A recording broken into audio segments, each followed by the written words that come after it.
All right, here we are. Yes, we are. Hi there. Yeah, well, Mary Ellen Davis, who is in Melbourne. Welcome to our summit, Mental Health and Happiness Summit. And Thanks, really, Bette. I'm very happy to be here. that's great because it's so far it's been absolutely wonderful, and we've had some really interesting people, and I know that you're just going to add to this conversation so much. I'm looking forward to it. So Mary Ellen started out as a teacher. She was in special education. She taught English and geography and religious education, secondary school. And then she made a transition to human relationships and psychology. And of course, I think that that's a natural uh, transition to make because understanding ourselves and understanding other human beings in the classroom and in schools is really, really important. So it moved into human relationships consultation and psychology and working as a psychologist. Has consultation rooms at Fitzroy in Melbourne, Australia. And recently she's been working with whole organisations, schools, charities, private hospitals, etc. I'm Hmm. going to invite her later on to talk a bit about some work that she's been doing with, some communication that she's had with Georgia Tiro and community engagement, because that really sounds very exciting. So Mm. while Mary Ellen is working as a psychologist, she has a background in schools, and so working in Bendigo, looking at a charter, developing a charter of wellbeing. All of that, I think, is going to add to our conversation, Mary Ellen, because I know there are a lot of people out there listening to this interview, and they will gain from your broad experiences that you had. So welcome. And it is a mental health and happiness summit. So do you have anything that you thought about in terms of how you would identify mental health or happiness? Yes. Well, mental health, really, I suppose, I think in terms of well-being because it's sort of my area. So, and I love the term mental health because we're emphasising the health aspect of who we are as people rather than the pathogenic aspect or what might be wrong with us as people. And that really comes out of my love for community psychology, where we work with groups of people rather than experts, but as kind of participants within a community, looking at what the strengths are and what the health and what works within a community, knowing that we have difficulties in communities. So I think that mental health is about being able to live a life, even though you might be amongst a lot of pathogens, and living a life that is healthy. And that really comes also from what we talk about, the theory of salutogenesis, which is a theory saying, well, how is it that even though we live in a world that's full of microbes and bugs and disease and people who are kind and unkind, how is it that some people succumb to this disease or these microbes and others don't? So I'm pretty interested in all that sort of stuff, and it links too with, you know, the work of the wonderful teacher William Glasser, who was kind of, in a sense, a pioneer of this for me, and I'm so glad I heard about him many years ago. And he's kind of given me a language to go out and play and try and create or help people create not only themselves as healthy individuals, but also communities that are healthy. Yes, yes. So what was your Glasser journey? Where did you start with that? Well, I was a secondary school teacher, and a dear friend of mine, Jamie Edwards, appeared one Monday morning at school saying, I've had this fantastic weekend. He was literally, I think, walking past a hall in Melbourne where Dr. Glasser was speaking many moons ago, and he had read about him in the paper and thought, I'm in here, I'm in for this. And he heard Dr. Glasser speaking and came back spreading the word to myself and another friend, Mary, who's... we've all been on the Glasser journey together, so it's been wonderful to share it. You know. Yeah, yes. Yeah. No, that's right. And we were so fortunate, I think, to have him visit Australia and New Zealand, and to be able to hear from him, as well as his books, of course. But it is a gift that we have, and we have a legacy there that we're continuing to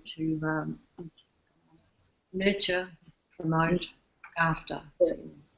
And the wonderful teachers and trainers I've had as I've done various aspects of the training. It's just, it's like it's just gone in my head and stayed in there. And, you know, I was presenting on Monday to a school where they've had a lot of tragedy in the school, and trying to think, how can we move forward? How can we stay well in all this tragedy that's happened within the school community and in the township? And, you know, I was able to remember things that, you know, Jeanette McDaniels from years ago, you know, had shared with me and taught me, and Barbara Garner and all those wonderful teachers. Yes. I remember Barbara. I did some training with her as well, and we were so fortunate to have those people, and the continuing Glasser community that has developed in both our countries as well as other parts. About 27 different institutes now. So, gosh, I didn't realise that. Wonderful. Yeah. And growing. So that's fantastic. So, in defining mental health, mental well-being, and recognising that the terminology mental health is often hijacked, and what people are really talking about is mental illness rather than mental health. So an important distinction about what do we do so that people can become healthy and remain healthy, as opposed to being medicated. I shared a story this morning when I was talking to Nancy about going to the supermarket and asking where were the health foods, and the person who I asked, who was working in the shop, took me to where the medication was, where the Panadol and the indigestion remedies. You're breaking up a little bit for me. I'm just missing some of what you're saying. Okay, sorry. Oh, that's better. I went to the supermarket and asked where the health foods were. Oh, yes. The person in the shop actually took me, she said, I'll show you where it is. And she took me around to where the headache remedies and the indigestion remedies were. And that was her view of mental health. In fact, it was about illness. Illness, absolutely. Treating an illness rather than looking at what's working. Yes, I think that's the prevailing thought about mental health, and sometimes calling it mental well-being, I think, is something that really is spells it out a little bit more, and I think that's really valuable in doing that. But yes, it's hard to work against that whole notion that when we talk about mental health, we're actually talking about mental illness. So we're on the journey. We're on the journey. We are on the journey, and like when you talk about it with groups, I find people are open to it. They get it when you explain it to them. Yeah.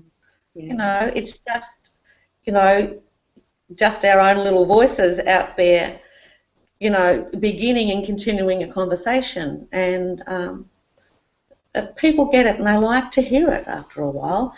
Yes. I think it can be a bit tricky for people sometimes if they have an identity of being ill, and if they have an identity of being a victim. Yes. So of, you know, circumstances that are totally out of their control.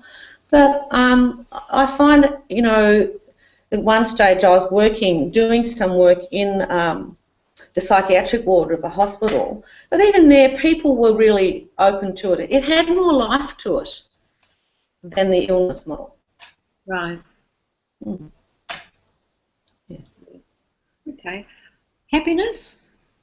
How would you define happiness? Yeah, happiness. Sometimes, I feel a bit irritated by it. Sometimes I think it's a bit of a middle class kind of term. Okay.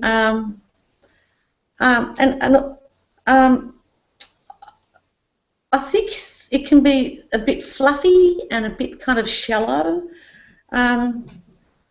It's because I sometimes say if someone will come into my therapy room and they think something's really wrong with them because they're not happy all the time, and we've got to talk about what happy is. And living a happy life for me isn't always about feeling happy. Sometimes I find life very tricky, and that doesn't mean that I'm unhappy. And I find that if I can have the approach myself and help other people have the approach that really life's pretty tricky and difficult a lot of the time, but that doesn't preclude us from being happy.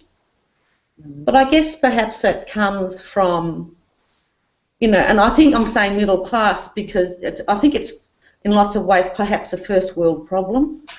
We're in a world of consumerism and perfectionism, and if you've got a grey hair, you may as well, or if you're too hairy or not hairy enough, or depending on your gender, that you can't possibly be happy. There's a lot of externals around the notion of happiness. So for me, happiness is more, if I was trying to give it some describing words, I'd be talking about, I'm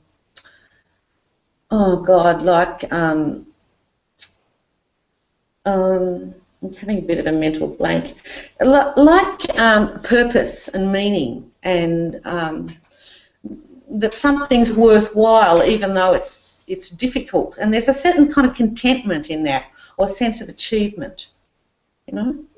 Yes. So happiness, yeah, but I sound like a bit of a grump, aren't I? But happiness is a deeper thing. For me, it's about meaning. If you've got meaning, even though life's tough, you can say, yeah, I'm pretty happy still. Yes. Like I can be really sad and still be a happy human being. Because sometimes I need to be sad because there's really pertinent stuff to be sad about. Yes. And I'll do it, and I'll do it well. Yes. And that's what Karlika was saying, because as you may know, I had quite a serious car accident, and then losing family members, and how the sadness, she just needed to experience it and let it come, knowing that she could do something about it, but not at this time.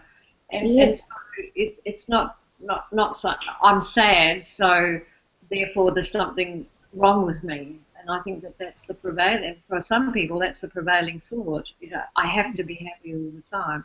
Well, in reality it's not going to happen. No, it's not.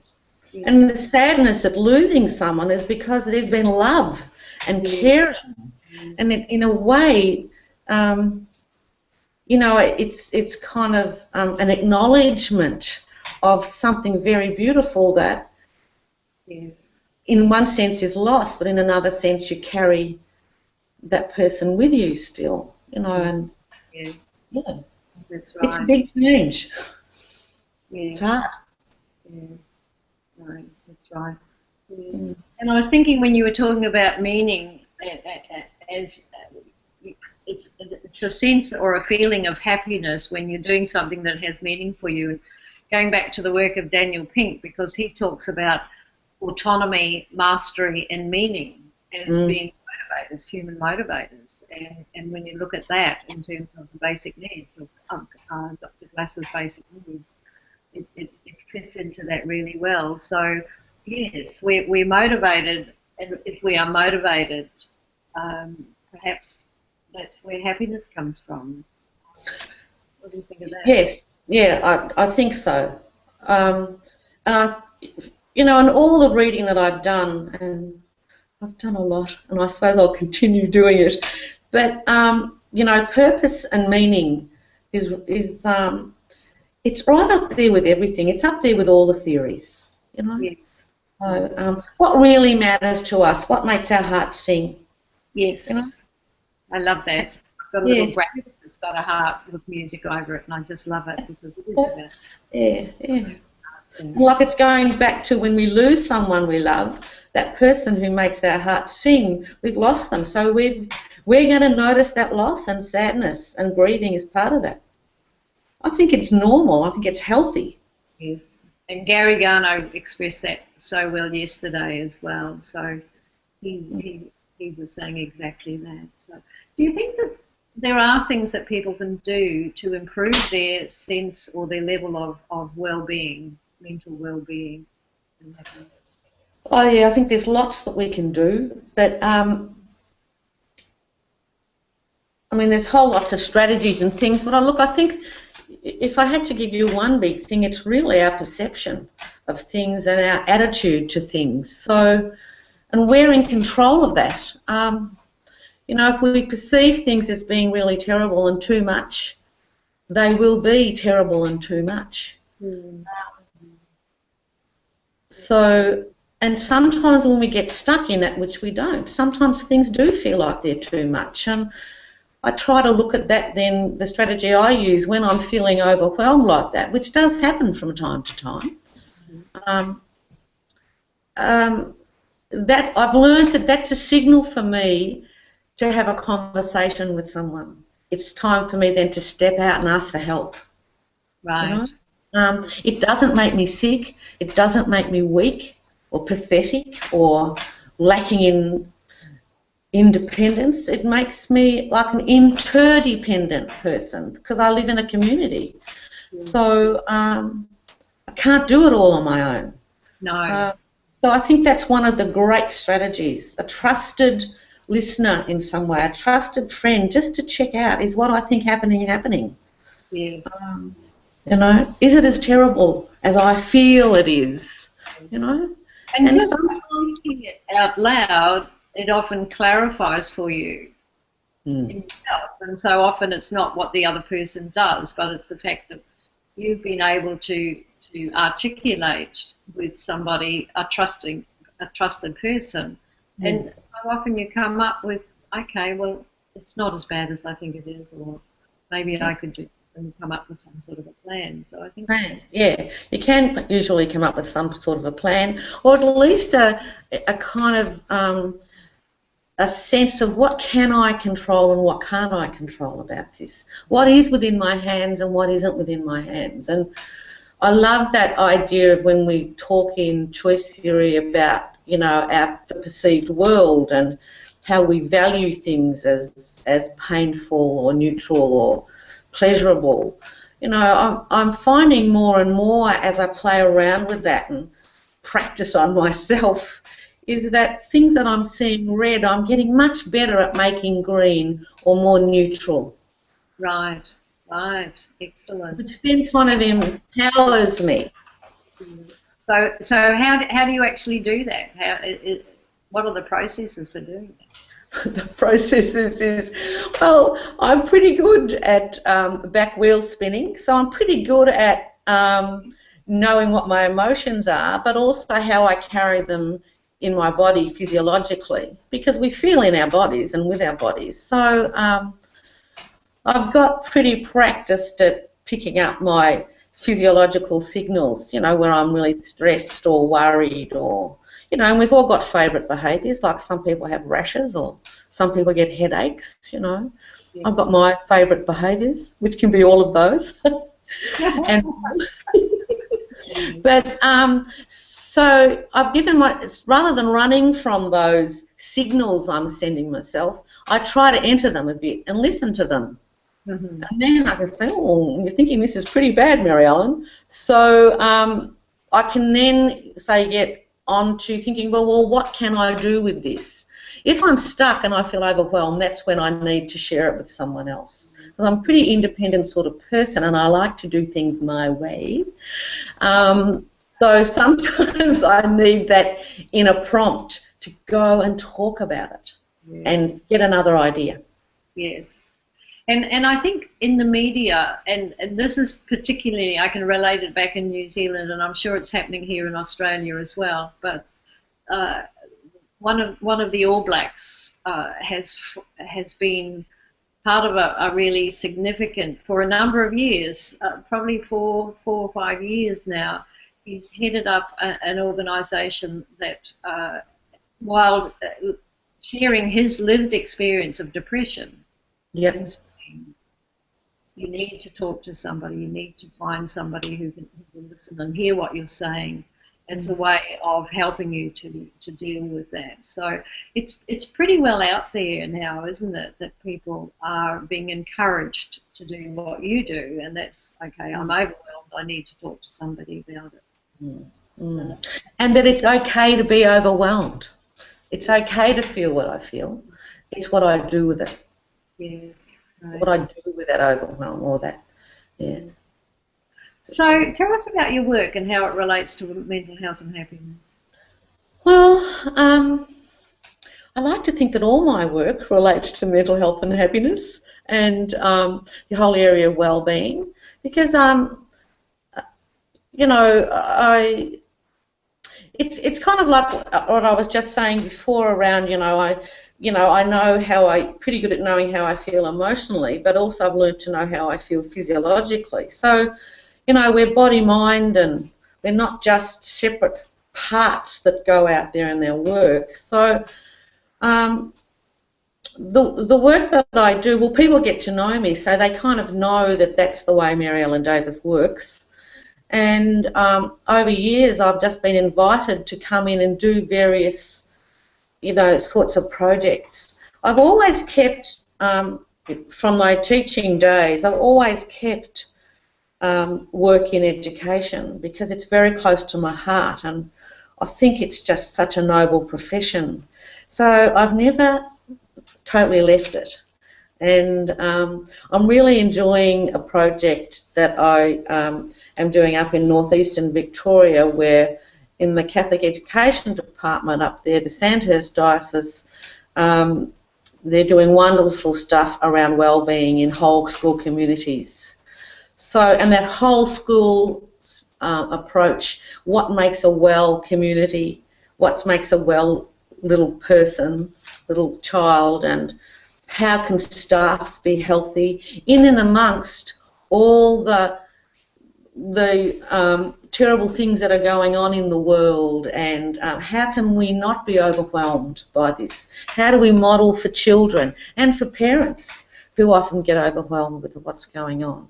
So that's quite a big part of what I'm doing at the moment. I'd be spending, a day to a couple of days a week doing that, and that's been going on for a few months.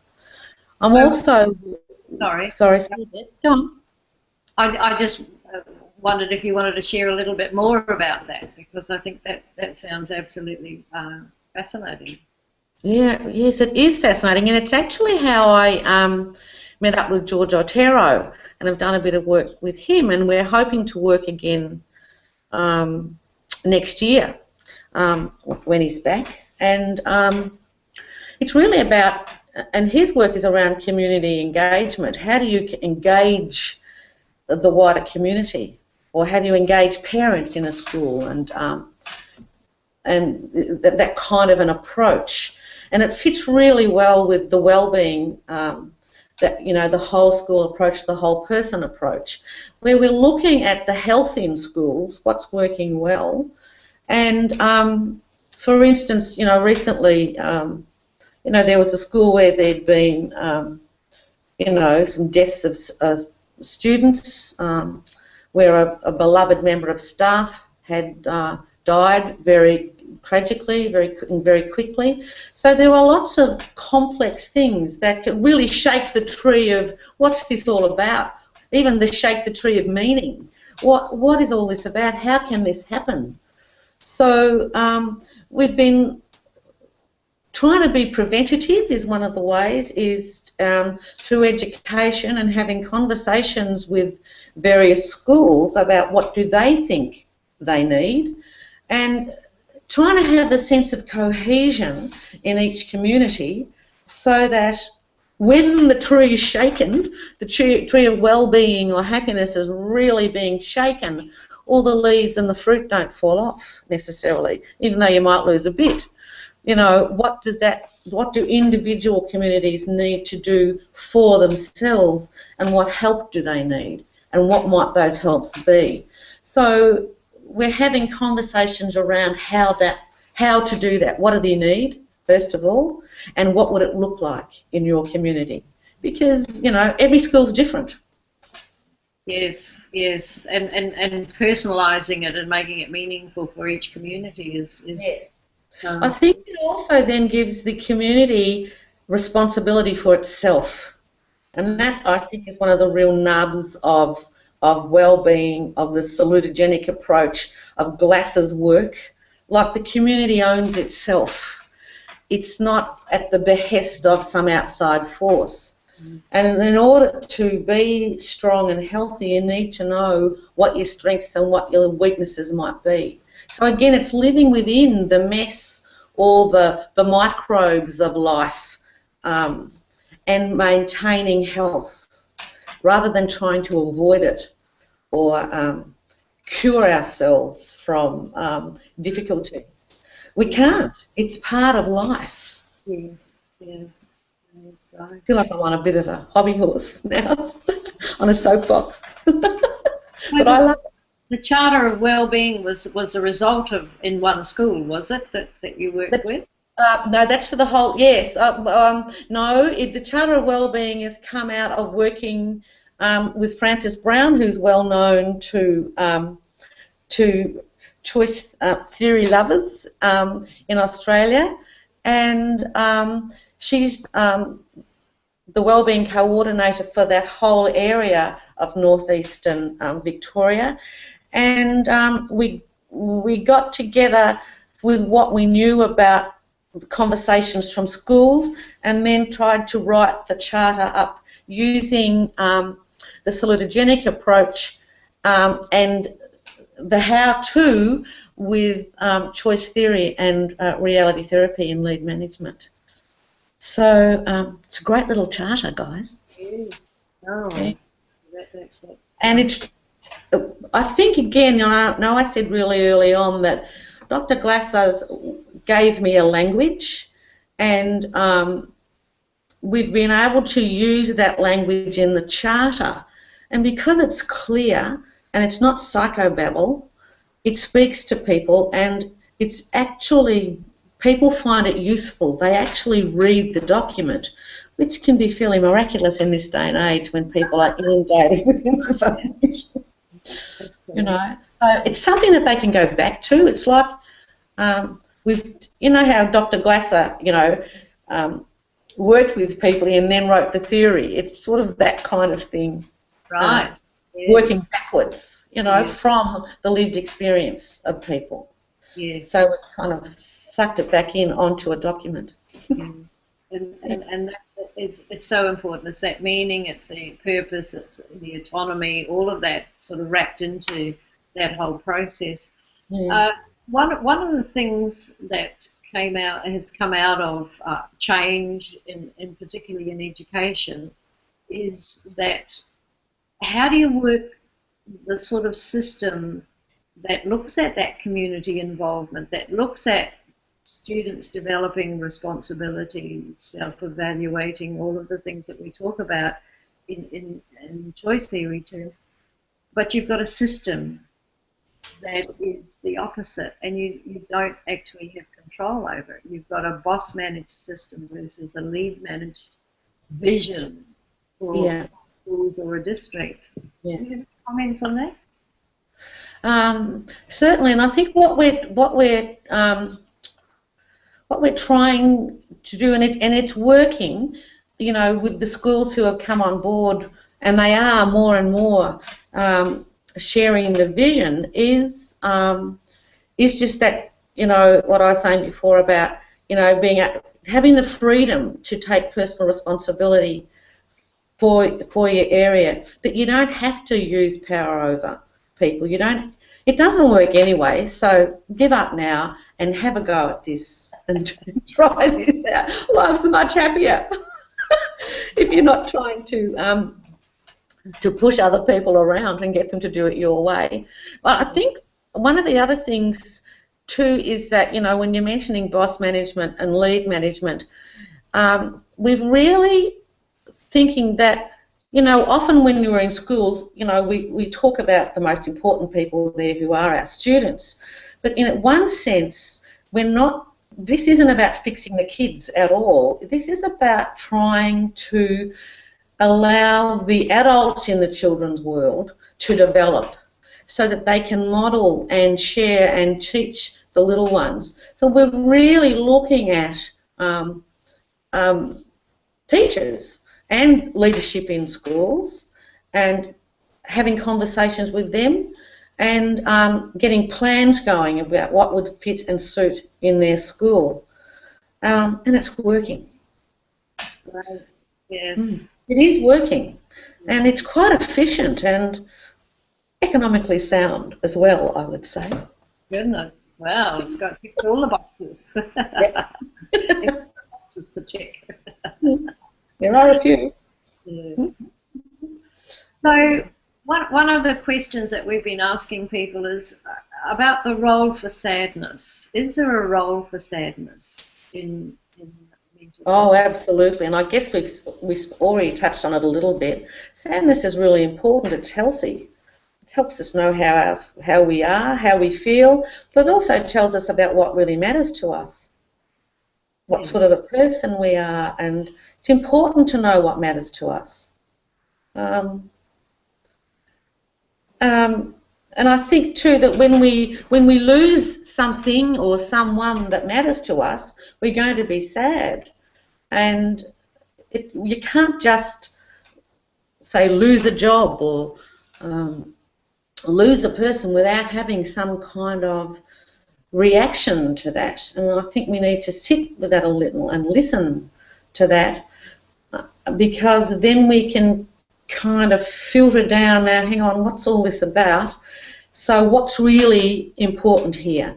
Because unless we know what's really important to us, we can't set about doing that again or gaining that purpose and meaning again.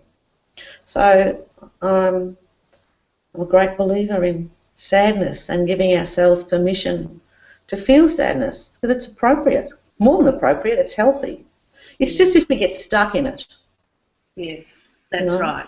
That's the difference, isn't it? Because yes, you need to let it flow in, but then when you're ready to move on to the feelings. I think too, Bette, people get the idea that they can be sad for a little while, and then they've got to get over it. What is it? Build a bridge and get over it. Yes. Whereas I'm thinking sometimes when there's been a big loss, I think the sadness cycles. We cycle in and out and around it. And, you know, we do a piece of work about the loss we've experienced while we can, and we put our best foot forward and step out into life again. And then sometimes the sadness will visit again. Mm-hmm. Or when something else might happen in life, or you might be at a certain age in your life, or there'll be some other kind of marker that's important, and you might do a little bit more work around the sadness. You know? I remember talking to a little boy who's a young man now and doing really well, but you know, he'd lost his father when he was a babe in arms. His father was killed, you know, in a horse accident. So in one sense you'd say he never knew his father, but his family were very wise and had lots of photos of Dad, and his uncles took him to the fishing hole where Dad used to fish when he was a little boy, and it was beautiful. And but when he was I think he was about grade 6, he asked if he could come and see me, and his mother was quite worried, and they both came and saw me, and I'd known him a little bit, you know, years before, and you know, I was very touched that he trusted me enough to come back and have another talk. But the talk was around he was feeling really sad, and he started to cry because he was missing his father. So we talked about what that might be about, and he's even kind of saying, but I don't even know my dad. You know, he died when I was a baby in arms, you know. So we're talking about what's happening in his life. Well, he was going to graduate and go into secondary school, and he's a good football player. And, you know, his dad couldn't help with the coaching or the team. And so I think we grieve and we feel sad at different times. And I felt that was entirely appropriate. Of course you'd miss the dad you haven't got. And in a way I think that's kind of a wonderful, wonderful capacity that we have in human beings to feel sad. And I thought, what a sensitive and beautiful young man you're going to grow up to be. And he has. Yes. Well, if we had pathologised and called him depressed and anxious and made him sick, yes. I think it would have been a different outcome.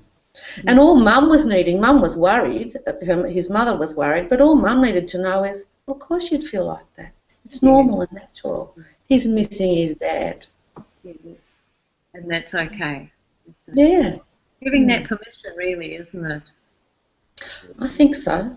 Yes. That we can feel what we feel and we can think what we think. And if it's safe enough to share it, you need someone where it's safe enough to share it. Am I being crazy because I miss my dad? I don't even know. No, you're not being crazy. You're being you. Yeah.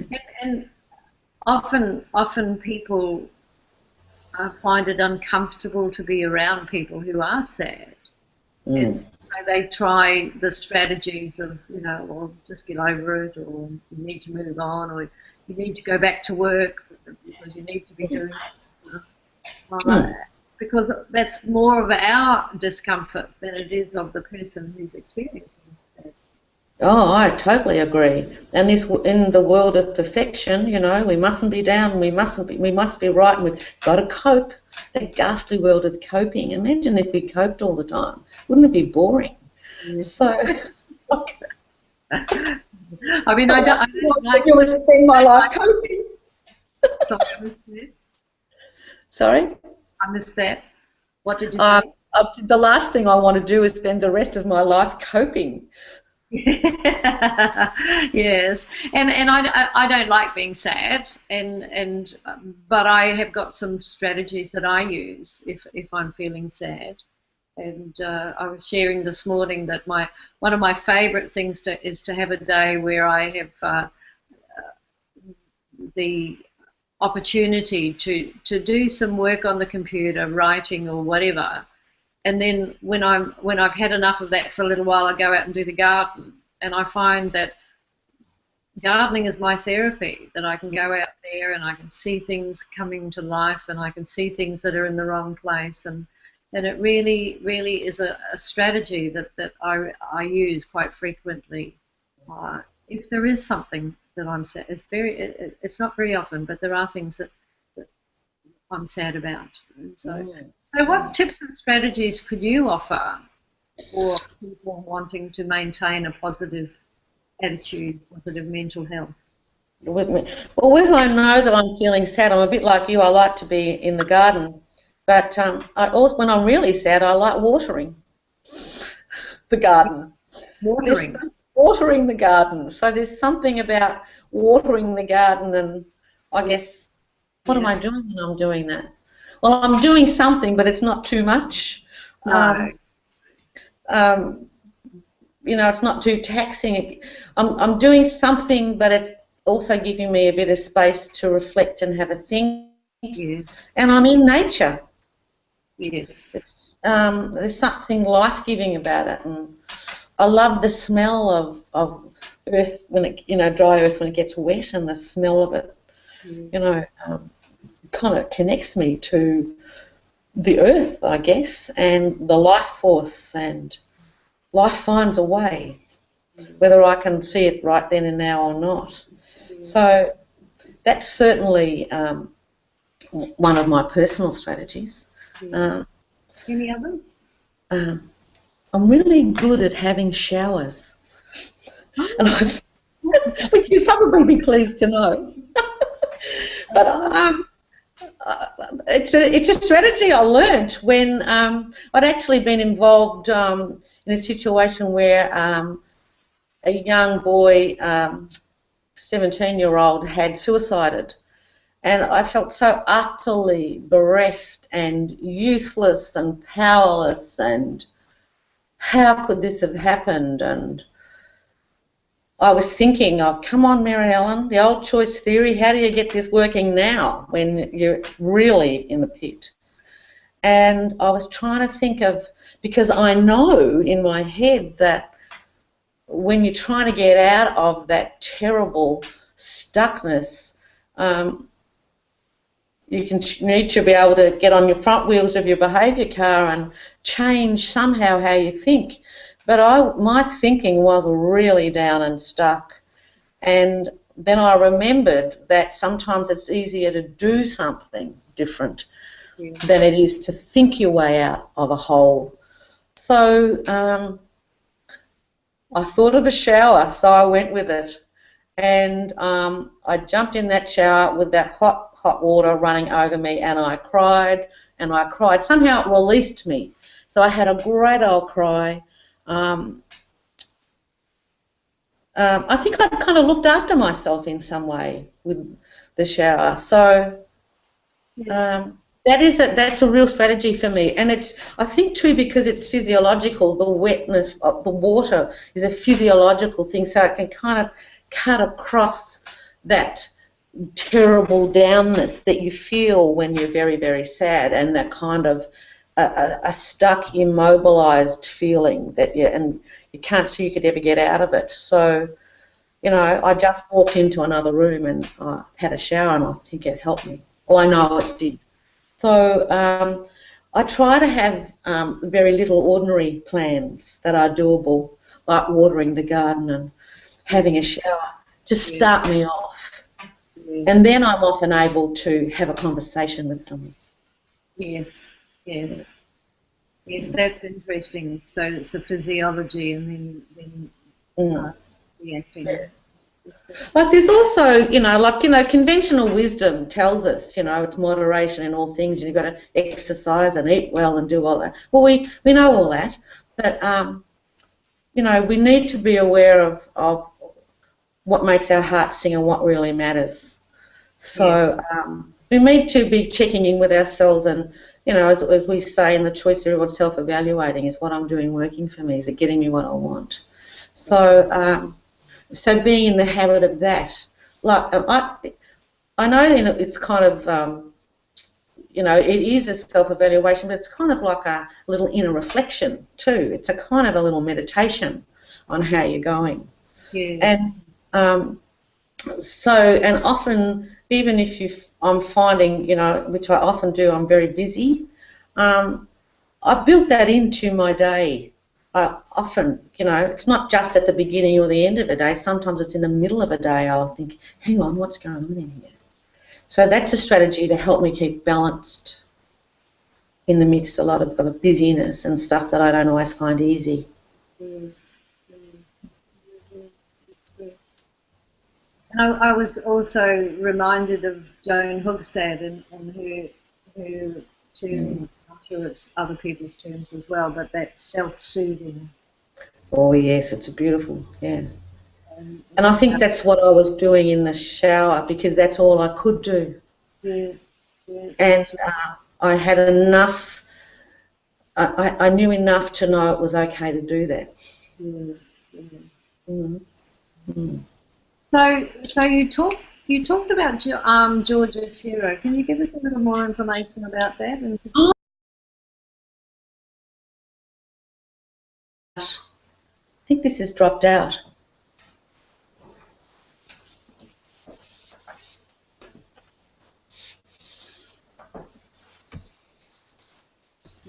Just disappeared there.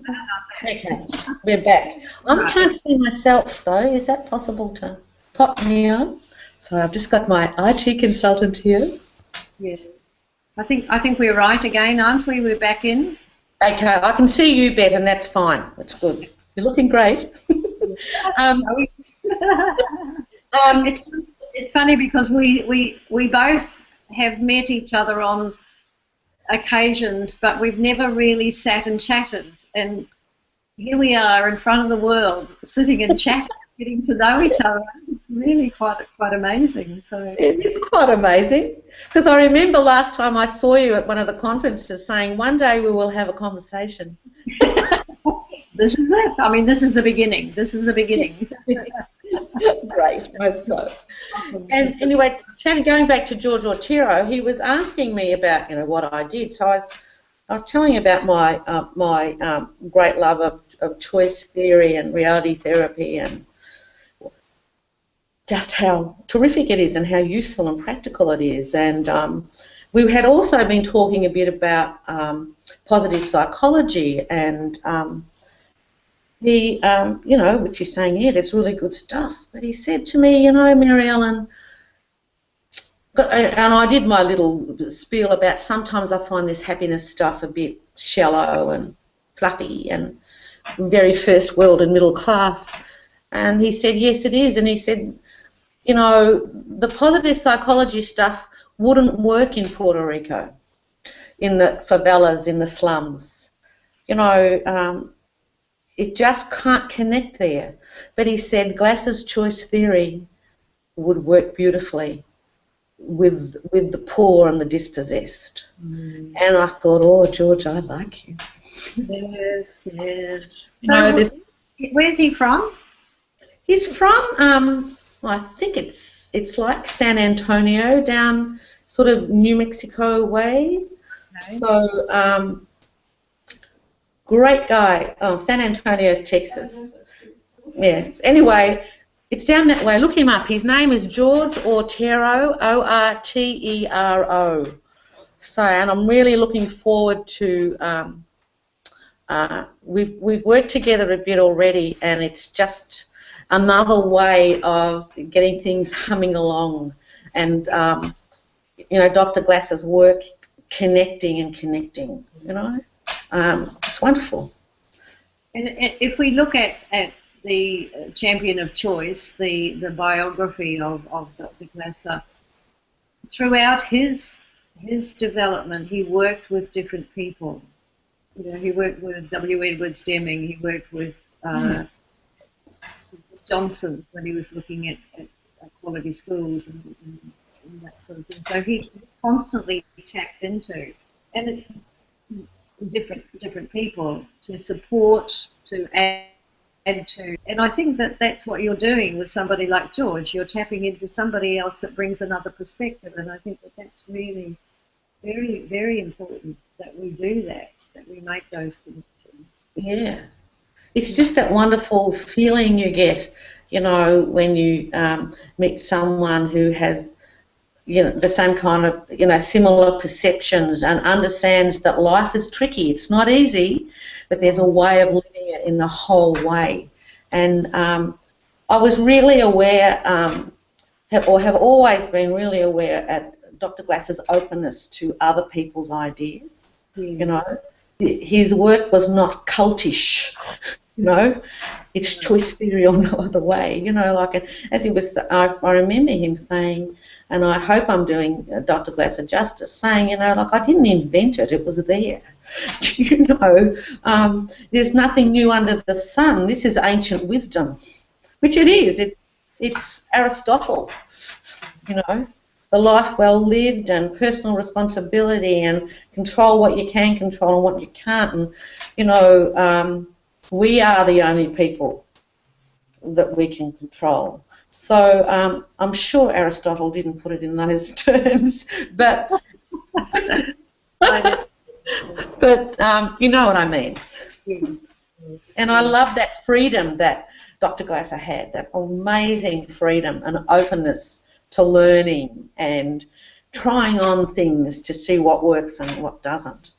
So it was great modelling and mentoring for me to be brave enough to go out and say, this is who I am and this is what I want to be, and are you interested in this too? Because it is a risk. doing something that's a bit different. Mm. And George Otero's discussion about working with in the slums of where was it you said? Rio. We're talking about Rio because we've been talking about the soccer games. Okay, right, The soccer cup, the World Cup. Yeah. And that is true. I would go along with that, and I think about the applications of people understanding about themselves and through choice theory, and I think about the women in the prisons in California and that research where those women have been taught choice theory. 500 women over 5 years been taught choice. And the lifers who they know they'll never get out, but they know that they say that they're freer than they've ever been in their lives because they have an understanding. So it doesn't matter who it is. My 91-year-old participant in the Take Charge program, who was part of a group, it wasn't her in particular, but the group were all in their 70s, and they were saying things like, I now realise that I don't have to be controlled by a family member. So it's applicable right across the board in understanding why we do what we do. Just excited about the future possibilities of the material and that he's saying... It gives you energy, doesn't it? Like it gives you energy to you feel it is a kind of energy of happiness, I guess, of well-being, that you have resources within you to step out. Yes. Sure. So, what would you like the audience to take away from this interview? Oh, well, I noticed on the news that beautiful girl from Pakistan, Malala, is the joint winner of the Nobel Peace Prize. And yeah, she's got it with another wonderful man whose name escapes me, but he's been working in India for many, many years in helping save children from trafficking. And I have another part of my work I do is in the area, has been for several years in the area of trafficked women here in Australia. So that's really close to my heart, and it really struck me. And then there's this gorgeous girl, Malala, who's up for children's rights and education. And she spoke recently to the United Nations on her 16th birthday. And I thought, I want you guys to leave this interview with what she was saying on her 16th birthday speaking to the United Nations, and that is one person can make a difference. One little 16-year-old girl who chose how she wanted to be after something very, very awful happened to her. So she kind of gives me courage to be one little old Mary Ellen in Melbourne, being the Mary Ellen she wants to be, and then we have you being the Bette you want to be, and all our participants, so there are many people listening and participating in this. So there's two, or there might be 52 or 1,002, and that's what I like. I'd like us all to take away with that. We can just do little ordinary stuff. It doesn't have to be big. Absolutely. No, I totally agree with what you're saying. Well, thank you. Thank you so much for being part of this. Thank you. Interesting journeys and mastering the technology and getting it all together. But I think, to me, it's been really worthwhile. We've had this connection publicly, and it's been a real joy to me to be able to do it. And it will be the start. We will continue on these discussions. I'm really interested in the work with George Otero. I'm interested also in the work that you're doing in schools, and I think that we can publicise some of those as well. Do you have a website? I do. www.maryellendavis.com.au. Excellent. Okay. So Look me up, guys. if they'd like to contact you, they can do it through the website. Absolutely. Yes. So thank you so much. It's been a pleasure. I feel honoured to be invited into this conversation. That's great. And if you're staying around for the next session, we've got Kim Olver in the United States, Yes. and she's interviewing someone who is in Australia, Kurek Ashley. I've actually heard Kurek speaking. He's a very motivational person. So at the top of the hour, in about 4 minutes, people will log on to that. So Great. So thanks, Mary Ellen, and bye. Bye-bye, Beth.